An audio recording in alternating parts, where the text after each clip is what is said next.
उसके साथ रिश्ता रखा हुआ था। मैंने कहा कि मुझे उन 16 सालों के बारे में ज्यादा चिंता है। उन 16 सालों में आप व्यभिचार का जीवन जी रहे थे। ना जाने आपने कितनी बार अबॉर्शन कराया होगा। आपको उसके बारे में चिंता नहीं, उसके बारे में दुख नहीं है। आपको दुख सिर्फ इसलिए है कि आपकी पत्नी आपके घर पे नहीं आ रही है। मैंने कहा कि दर्शन भवन जाइए, 4-5 रोज आश्रम में रहिए, उन 16 वर्षों के पापों के लिए प्रभु से के सामने पश्चाताप कीजिए। प्रभु से कहिए कि प्रभु मैंने गलती की, मैंने अपराध किया, अपने अंतःकरण को साफ कीजिए, मैंने उससे कहा। जब मनुष्य पाप में रहता है तो वो अंधा हो जाता है। जब मनुष्य पाप में रहता है वो अंधा हो जाता है। उसको इस बात का अंदाज नहीं रहता है कि मैं क्या कर रहा हूं। वो यहां तक सोचता है कि कोई नहीं देखता है, कोई नहीं जानता है। हमें एक बहुत सुंदर वचन पढ़ने को मिलता है प्रवक्ता ग्रंथ के अध्याय 23 उसके वाक्य 25 से 28 तक। वहां पे लिखा हुआ है, जो व्यक्ति व्यभिचार करता और मन ही मन कहता है मुझे कौन देखता है, मेरे चारों ओर अंधेरा है, मुझे दीवारें छिपा रही हैं, मुझे कोई नहीं दिखता, चिंता की बात ही क्या है। सर्वोच्च प्रभु मेरे पापों पर ध्यान नहीं देता। वो नहीं समझता कि उसकी आंखें सब कुछ देखती हैं।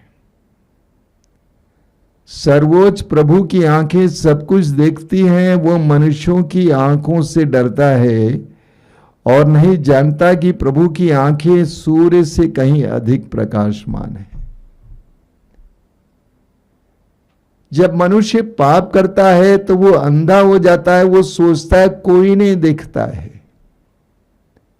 जब वो चोरी करता है, बेईमानी करता है, व्यभिचार करता है, बलात्कार करता है, कोई भी बुराई करता है, वो सोचता है कोई नहीं जानता है, कोई नहीं देखता है। लेकिन प्रवक्ता ग्रंथ के लेखक कहता है, पवित्र वचन कहता है कि प्रभु की आंखें सूर्य से भी तेज हैं, वो सब कुछ देखती हैं। सूक्ति ग्रंथ के अध्याय 15 वाक्य 3 में लिखा हुआ है, प्रभु की आंखें सब कुछ देखती हैं। प्रभु की आंखें सब कुछ देखती हैं। हम उत्पत्ति ग्रंथ के अध्याय 4 में पढ़ते हैं कि काइन ने अपने भाई हाबिल की हत्या की। काइन ने अपने भाई हाबिल की हत्या की। उसके बाद ईश्वर उसके पास आता है और कहता है कि तुम्हारा भाई कहां है। काइन ने सोचा कोई नहीं जानता है। उसने जवाब में कहा, क्या मैं अपने भाई का रखवाला हूं। यानी उसको जरा भी इस बात का एहसास नहीं हुआ कि मैंने अपराध किया है। उसका हृदय कठोर हो गया था, उसका अंतःकरण कठोर हो गया था। उसको जरा भी नहीं लगा कि ईश्वर मुझसे पूछ रहा है। सब कुछ जानने वाला ईश्वर पूछता है कि तुम्हारा भाई हाबिल कहां है। उसको तो छाती पीट कर रोना चाहिए था और कहना चाहिए था कि प्रभु मैंने अपराध किया है, मुझ पर दया कर। लेकिन ठीक इसके विपरीत हम पढ़ते हैं कि काइन का हृदय कठोर था, उसका अंतःकरण बिल्कुल मर गया था। इसी तरह हमें दाऊद के बारे में पढ़ने को मिलता है सामुएल के ग्रंथ में। सामुएल के दूसरे ग्रंथ के अध्याय 11 में हम पढ़ते हैं कि दाऊद ने पाप किया। इस्राएल का यशस्वी राजा दाऊद, जिसने इस्राएल पर 40 साल शासन किया, उस दाऊद ने पाप किया। अपने ही एक सैनिक की पत्नी के साथ व्यभिचार किया, उससे एक बच्चा भी हुआ और उसने उस सैनिक को मरवा डाला और उसकी पत्नी को अपनी पत्नी बनवाया। इसके बावजूद दाऊद इस तरह जी रहा था मानो कुछ नहीं हुआ है। दाऊद ने दो बड़े बड़े अपराध किए, एक उसने व्यभिचार किया, दूसरा उसने अपने ही एक सैनिक को मरवा डाला। इसके बावजूद वो इस तरह जी रहा था मानो उसने कुछ नहीं किया है। उसको जरा भी अपने पाप का एहसास नहीं हो रहा था जब तक कि नबी नाथान उसके सामने नहीं आया और कहा कि तुमने पाप किया है। तब दाऊद को अपने पाप का एहसास होता है। लोग सोचते कोई नहीं जानता है, इसीलिए लोग अपने अंतःकरण के खिलाफ काम करते हैं, अपने हृदय को कठोर बना देते हैं। लेकिन एक सच्चाई है, वो सच्चाई यह है कि जो पाप करेगा उसका नतीजा उसके साथ चलेगा। सूक्ति ग्रंथ के अध्याय 13 उसके वाक्य 21 में लिखा हुआ है, विपत्ति पापी का पीछा करती है। विपत्ति पापी का पीछा करती है। प्रवक्ता ग्रंथ के अध्याय 38 उसके वाक्य 15 में लिखा हुआ है, जो अपने प्रभु ईश्वर के सामने अपराध करेगा वो चिकित्सकों के हाथों पड़ेगा। जो अपने सृष्टिकर्ता के सामने पाप करेगा, अपराध करेगा, उसको उसका नतीजा भोगना ही होगा। हमें दानियल के ग्रंथ में पढ़ने को मिलता है, दानियल की प्रार्थना के बारे में। जब दानियल ने भविष्य में होने वाले विनाश के बारे में सुना तो दानियल ने क्या क्या कहा? दानियल ने कहा कि हम लोगों ने पाप किया है, हमने अधर्म और बुराई की है, हमने तेरे विरुद्ध विद्रोह किया है, हमने तेरी आज्ञाओं तथा नियमों का मार्ग त्याग दिया है। नबी तेरे सेवक हमारे याजकों, राजाओं, नेताओं, पुरखों और समस्त देश के लोगों को उपदेश देते थे, हमने उसकी शिक्षा पर ध्यान नहीं दिया, इसीलिए हमें ये भोगना पड़ता है। लोग सिर्फ अपनी समस्या के बारे में बताते हैं, लेकिन उस समस्या के पीछे क्या कारण है इसके बारे में सोचते नहीं हैं।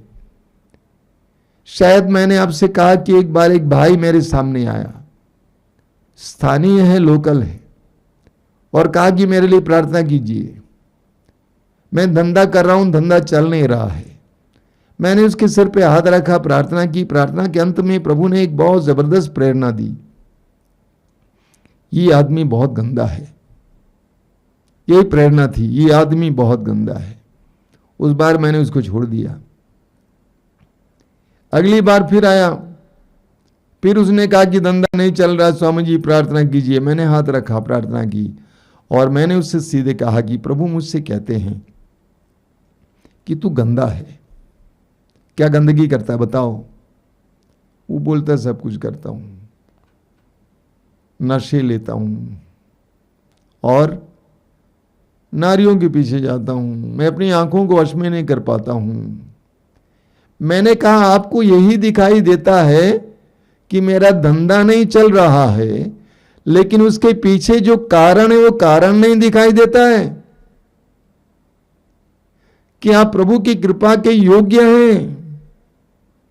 हम पढ़ते हैं निर्गमन ग्रंथ के अध्याय 20 उसके वाक्य 5 में प्रभु कहते हैं, जो मुझसे बैर करते हैं मैं उनको तीसरे और चौथी पीढ़ी तक दंड दूंगा। जो मुझसे बैर करते हैं मैं उसको तीसरे और चौथी पीढ़ी तक दंड दूंगा। लेकिन वाक्य अगले वाक्य में लिखा हुआ वाक्य 6 में, जो मुझसे प्यार करते हैं और मेरी आज्ञाओं का पालन करते हैं मैं उन पर 1000 पीढ़ियों तक दया दिखाऊंगा। हम चाहते हैं कि हम प्रभु की कृपाओं को प्राप्त करें, लेकिन उसके लिए आवश्यक है कि हम प्रभु की कृपा के योग्य बने। आज हमें हमारे अंतःकरण को मुलायम बनाने की जरूरत है। पश्चाताप के द्वारा हमारे अंतःकरण को मुलायम बनाने की जरूरत है, नाजुक बनाने की जरूरत है। हमारे अंदर पाप बोध आ जाएगा तो हमें पाप और पुण्य का एहसास होगा। हम पाप को त्यागने लगेंगे और पुण्य की ओर बढ़ेंगे तो प्रभु की कृपा हमारे जीवन में उतरती जाएगी। प्रवक्ता ग्रंथ की अध्याय 20 वाक्य 7 में लिखा हुआ है, जो अपने अपराध को स्वीकार करता है उसे हानि नहीं होगी। जो अपने अपराध को स्वीकार करता है उसे हानि नहीं होगी। योग के ग्रंथ के अध्याय 22 वाक्य 21 में लिखा हुआ है, ईश्वर से मेल कर लो और तुम्हें फिर सुख शांति मिलेगी। तो आधुनिक इंसान के सामने एक ही मार्ग है, पश्चाताप के द्वारा अपने अंतःकरण को फिर एक बार नाजुक बनाना, अपने में पाप बोध लाना, अपने में भलाई और बुराई की पहचान लाना। इसके द्वारा ही हमारे मार्ग प्रशस्त होंगे, हमारे जीवन में प्रभु की कृपाएं मिलेंगी। हम में से जो कैथोलिक हैं, हमारे लिए एक बहुत बड़ा उपहार कलीसिया में दिया गया है और वो उपहार है पाप स्वीकार संस्कार। सूक्ति ग्रंथ की अध्याय 28 वाक्य 13 में प्रभु का वचन कहता है, जो अपने पाप को छिपाता है वह कभी उन्नति नहीं करेगा। जो अपने पाप को छिपाता है वह कभी उन्नति नहीं करेगा, लेकिन जो उसको प्रकट करता है, स्वीकार करता है और उसका परित्याग करता है, उस पर दया की जाएगी। जो व्यक्ति अपने पाप को छिपा कर रखता है, अपने हृदय में रखता है, प्रभु के सामने प्रकट नहीं करता है, उसको स्वीकार नहीं करता है, अपने को सही मानता है, वो कभी उन्नति नहीं करेगा। लेकिन जो उसको प्रकट करता है, उसको स्वीकार करता है और उसका परित्याग करता है, उस पर अपार दया की जाएगी।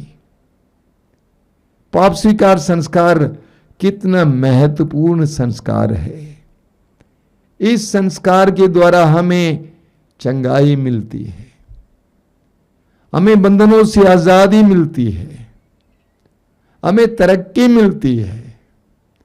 जब हम अपने पापों को स्वीकार करते हैं, प्रभु के सामने नम्र बनाते हैं अपने आप को, अपने पश्चाताप के द्वारा अपने आंसुओं को प्रभु के सामने बहाते हैं, तब हमारा अंतःकरण स्वच्छ हो जाता है और प्रभु की दया हमारी ओर बहने लगती है, हमें एक नया जीवन मिलने लगता है।